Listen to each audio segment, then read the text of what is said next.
Suara pecahnya gelas di ruang makan keluarga membuat hati Rani berdegup kencang. Ayahnya, seorang pegawai negeri sipil yang tegas, melemparkan ponsel ke meja dengan amarah yang jarang terlihat. Kau sudah gila, Rani. Melawan perusahaan besar seperti itu. Apa kau ingin kami semua diusir dari rumah ini?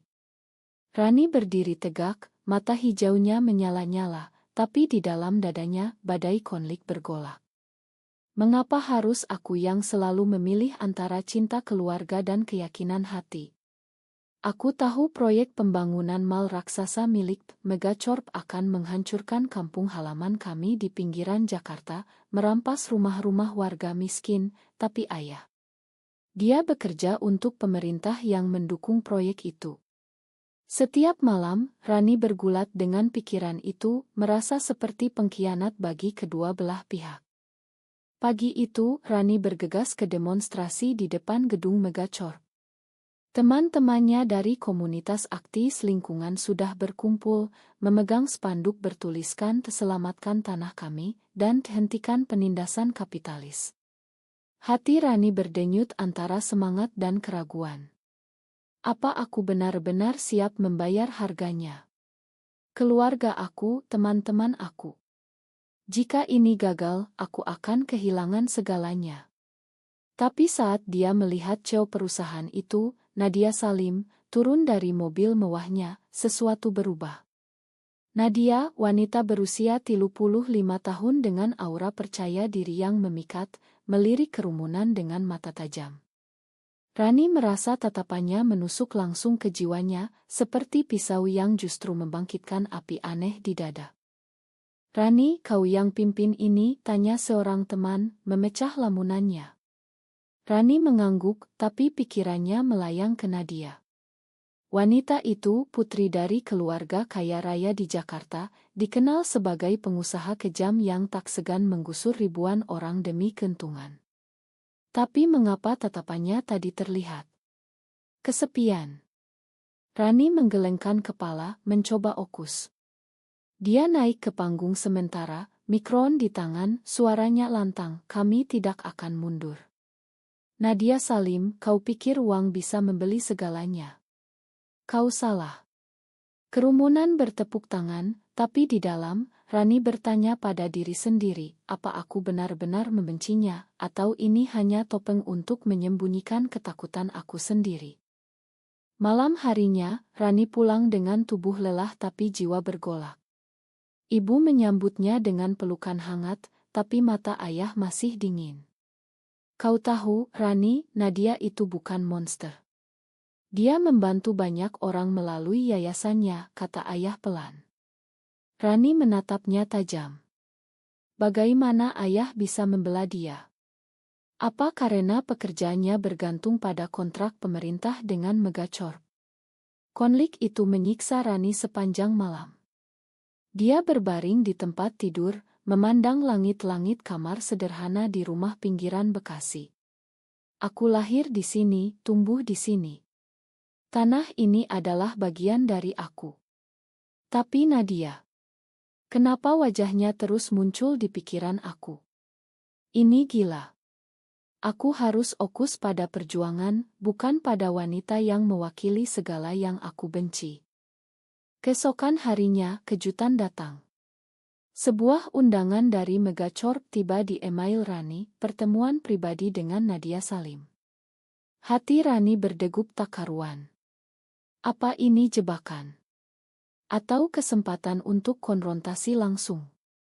Dia memutuskan pergi, meski teman-temannya memperingatkan. Di ruang kantor mewah Nadia, aroma kopi mahal memenuhi udara. Nadia duduk di balik meja besar, senyum tipis di bibirnya. Kau berani sekali, Rani. Duduklah. Rani duduk, tapi pikirannya berputar. Mengapa dia memanggil aku? Apa dia ingin membungkam aku dengan uang? Atau ada sesuatu yang lebih dalam? Mereka berbicara panjang. Nadia menjelaskan isinya, proyek mal itu akan menciptakan lapangan kerja, modernisasi kota.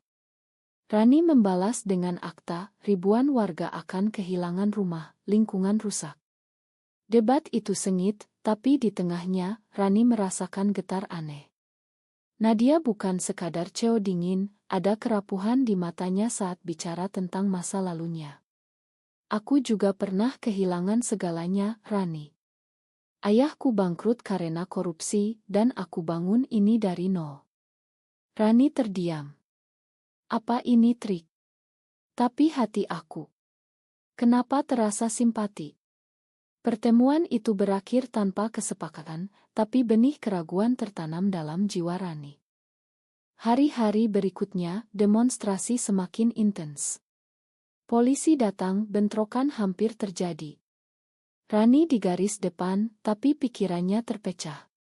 Ayah marah besar saat melihat berita, "Kau mau aku kehilangan pekerjaan." Ibu menangis diam-diam, Rani merasa seperti diterjang badai. Mengapa aku harus memilih? Cinta keluarga atau keadilan sosial? Dan Nadia. Pesan singkat darinya datang, "Kita perlu bicara lagi." Rani ragu, tapi pergi. Kali ini, di kai sederhana, Nadia terlihat lebih manusiawi. "Aku lihat semangatmu, Rani. Itu mengingatkan aku pada diriku dulu." Percakapan mengalir, dan untuk pertama kali, Rani merasakan ikatan aneh. Apa ini? Persahabatan? Atau sesuatu yang dilarang oleh masyarakat kita? Konflik memuncak saat Rani menemukan dokumen rahasia, Megacorp bekerja sama dengan pejabat korup, termasuk atasan ayahnya. Hati Rani hancur. Jika aku ungkap ini, ayah akan terseret. Tapi jika tidak, kampung hancur. Malam itu, dia menangis sendirian, bergulat dengan moral, benar atau salah. Pengkhianatan atau pengorbanan. Dan Nadia. Apa perannya di sini? Rani bangun dengan mata bengkak, keputusan berat menekan dadanya seperti batu. Dokumen itu tergeletak di meja, bukti korupsi yang bisa menghancurkan segalanya. Aku harus memilih keluarga atau kebenaran. Pikiran itu menyiksa, membuatnya merasa seperti pecundang di kedua sisi. Dia memutuskan bertemu Nadia lagi, tapi kali ini dengan agenda tersembunyi. Di apartemen mewah Nadia di pusat Jakarta, suasana tegang. Nadia menyambut dengan senyum hangat, tapi Rani melihat bayangan keraguan di matanya. "Kau tampak lelah, Rani. Apa yang mengganggumu?" Mereka duduk di balkon, memandang lampu kota yang berkilauan. Rani mulai bicara, suaranya gemetar. "Aku tahu tentang kesepakatan korup dengan pemerintah." Nadia membeku, wajahnya pucat. "Dari mana kau tahu?" Rani menunjukkan salinan dokumen. Konfrontasi meledak. Nadia membela diri, "Itu bukan pilihanku. Ayahku yang memulai, dan sekarang aku terjebak dalam sistem ini." Tapi Rani marah, "Kau bisa berhenti. Kau punya kekuasaan." Debat itu penuh emosi, air mata Nadia mengalir untuk pertama kali. Rani terkejut melihat kerapuhan itu. Di balik topeng ceo, Nadia adalah wanita yang kesepian, ditinggalkan oleh keluarga karena orientasinya yang berbeda. Malam itu, rahasia terungkap. Nadia menceritakan masa lalunya, dicampakkan oleh orang tua karena mencintai wanita, dia membangun kerajaan untuk membuktikan diri. "Aku pikir uang bisa menggantikan cinta," katanya pilu.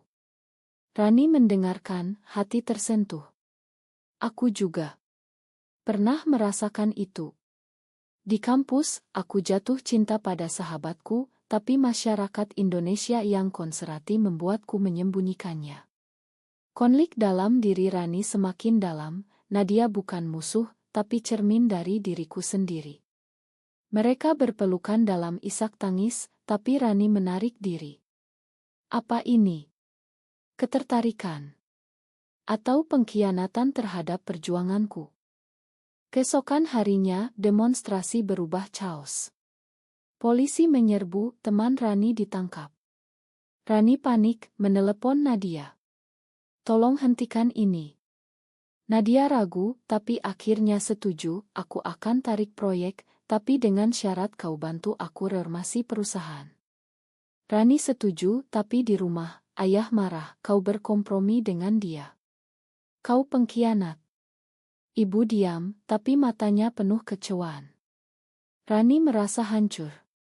Mengapa setiap pilihan menyakitkan? Aku ingin menyelamatkan semua, tapi sepertinya aku menghancurkan diri sendiri. Hubungan dengan Nadia mendalam.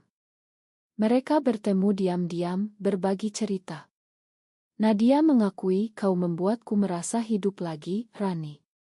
Rani merasakan hal sama, tapi masyarakat. Teman-teman aktis mulai curiga. Kau terlalu dekat dengan musuh, kata seorang teman. Rani bergulat, cinta ini salah. Di Indonesia, di mana pernikahan sesama jenis dilarang, apa aku siap hadapi stigma? Malam-malam panjang dihabiskan dengan pikiran gelap, jika aku pilih Nadia, aku kehilangan keluarga. Jika tidak, aku kehilangan bagian dari diriku. Konflik memuncak saat ayah mengetahui pertemuan rahasia. Kau dengan wanita seperti itu. Astagfirullah, teriaknya. Rani menangis, ayah, ini aku yang sebenarnya. Ayah pergi, meninggalkan rumah hening. Ibu memeluk Rani, tapi kata-katanya pilu, kau harus pilih, nak. Keluarga atau itu. Rani merasa dunia runtuh. Apa harga kebahagiaan? Pengorbanan apa lagi yang harus aku lakukan? Di sisi lain, Nadia menghadapi dewan direksi. Tarik proyek. Kau gila, kata mereka. Nadia tegas, ini untuk kebaikan jangka panjang. Tapi dalam hati, dia ragu apa aku lakukan ini karena bisnis atau karena Rani. Keraguan itu menyiksa, membuatnya merasa lemah untuk pertama kali. Rani dan Nadia bertemu lagi di taman tersembunyi. Kita harus berhenti, kata Rani. Nadia menatapnya pilu, mengapa? Karena masyarakat. Debat emosional meledak, penuh air mata dan pengakuan. Rani akhirnya mengakui, aku takut kehilanganmu, tapi juga takut kehilangan diriku. Mereka berpisah dengan hati hancur, tapi benih cinta semakin dalam. Badai emosi semakin ganas dalam jiwa Rani. Setelah pertemuan terakhir dengan Nadia, dia merasa seperti terbelah dua. Setiap pagi, dia bangun dengan pertanyaan, apa aku pengkhianat bagi perjuangan, atau pemberontak bagi hati? Ayah belum pulang, ibu semakin lemah karena stres. Teman-teman aktis menjauh, menyebutnya penjual diri. Rani merasa sendirian di dunia yang kejam. Indonesia, tanahku, mengapa kau begitu keras pada cinta seperti ini? Aku hanya ingin dicintai tanpa syarat. Nadia tak kalah tersiksa. Di kantor, dia menghadapi pemberontakan internal. Salah satu direktur, paman lamanya, mengancam, jika kau tarik proyek, aku akan bocorkan rahasiamu. Nadia tahu maksudnya, orientasi seksualnya. Hati Nadia bergetar, apa aku siap hadapi skandal? Untuk Rani, ya. Tapi keraguan menyelinap, apa Rani benar-benar mencintaiku atau hanya memanatkan? Rani memutuskan konfrontasi dengan teman-temannya. Di markas aktis, dia berdiri tegar, aku tak berkhianat. Nadia setuju reformasi. Tapi mereka marah, kau buta karena cinta. Kata itu menusuk. Cinta. Ya, aku mencintainya. Pengakuan dalam hati itu membuat Rani gemetar. Malam itu, dia menelepon Nadia, kita harus bertemu. Mereka bertemu di pantai Anyer, angin laut menyapu air mata. Aku tak bisa lepas darimu, kata Rani. Nadia memeluknya, aku juga. Tapi momen itu rusak saat paparai muncul, memotret mereka. Skandal meledak keesokan harinya. Berita headline, Cheo Megacorp terlibat asmara sesama jenis dengan aktis. Keluarga Rani hancur. Ayah menelepon, kau malu keluarga. Ibu sakit, masuk rumah sakit. Rani menangis di samping tempat tidur ibu, mengapa cinta ini harus menyakiti orang yang aku sayangi? Apa salahku mencintai? Nadia menghadapi badai lebih besar. Saham perusahaan jatuh, dewan memaksa mundur. Ini akhir karirmu, kata paman. Nadia bertarung, aku tak akan mundur. Tapi dalam hati, dia hancur, apa harga cinta ini? Kehilangan segalanya yang aku bangun. Rani pergi ke rumah sakit, melihat ibu lemah. Makan aku, Bu. Ibu memegang tangannya, aku tak paham, nak, tapi aku sayang kau. Kata itu memberi harapan, tapi ayah masih marah. Rani bergulat, haruskah aku putus dengan Nadia untuk selamatkan keluarga? Di tengah chaos, Nadia datang ke rumah Rani. Aku mundur dari CEO, proyek dibatalkan. Rani terkejut, mengapa? Nadia, untukmu. Untuk kita. Mereka berpelukan, tapi ayah masuk, melihat adegan itu. Keluar dari rumahku, teriaknya. Rani memilih, ayah, ini aku. Jika tak bisa terima, aku pergi. Dia pergi dengan Nadia, hati hancur tapi tegar. Malam itu, di apartemen Nadia, mereka bicara panjang. Apa kita salah? Tanya Rani. Nadia, masyarakat yang salah. Tapi keraguan tetap, apa masa depan kita di negara yang tak menerima? Konflik mencapai puncak saat mantan teman Rani membocorkan lebih banyak rahasia, memicu demo anti-LGBT. Rani dan Nadia bersembunyi, tapi hati mereka semakin dekat dalam kesulitan. Gelombang emosi menghantam Rani seperti tsunami tak berujung.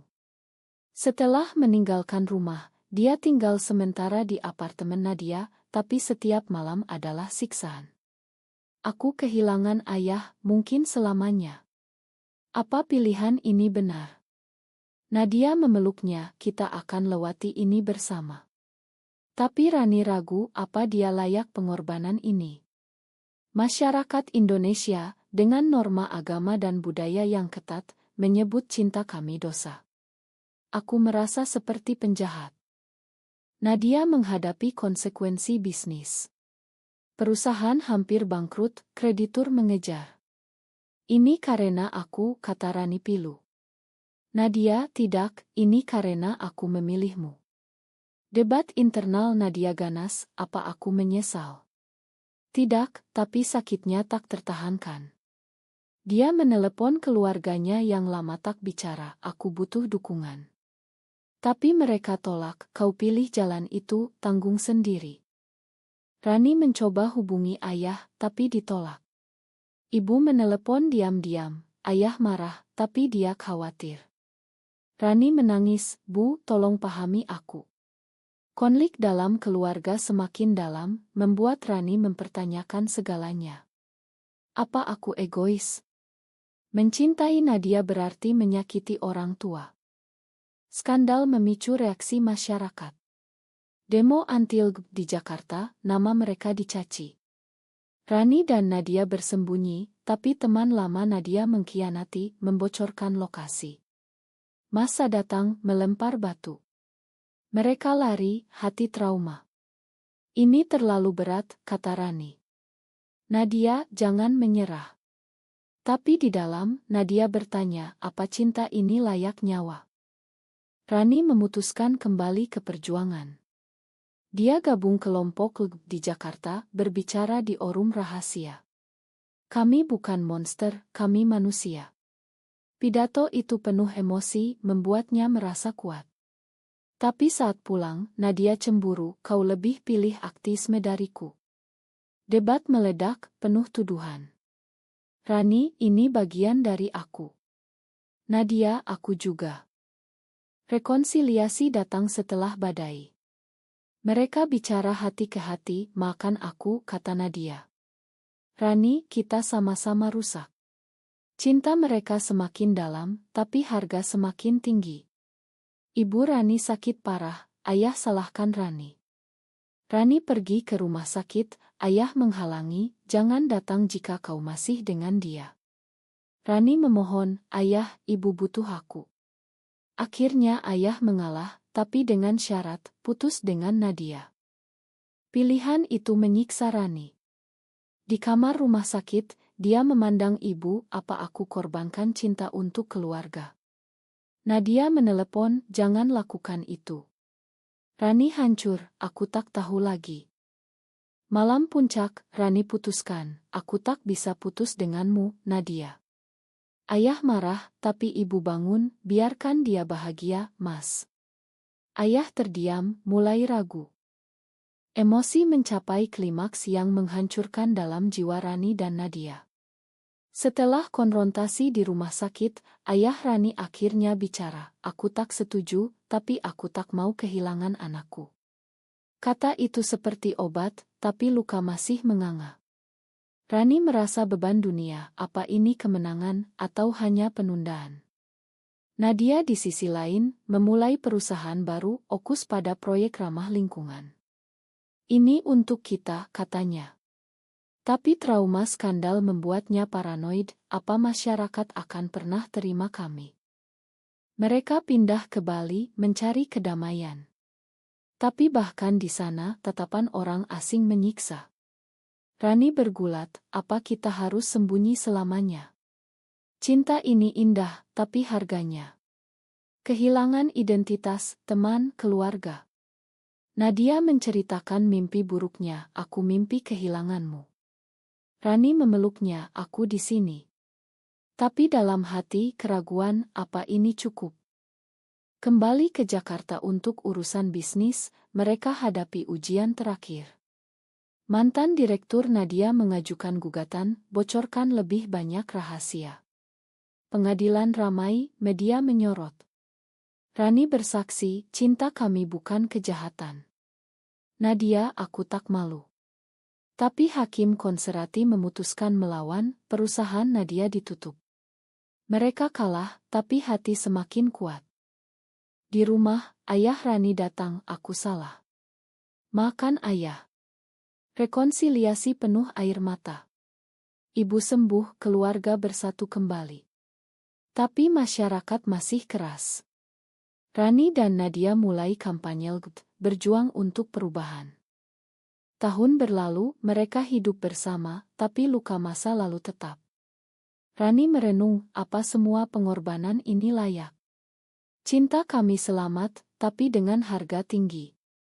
Apakah mencintai seseorang yang berbeda selalu berarti pengkhianatan terhadap norma masyarakat, atau justru itu adalah bentuk keberanian sejati?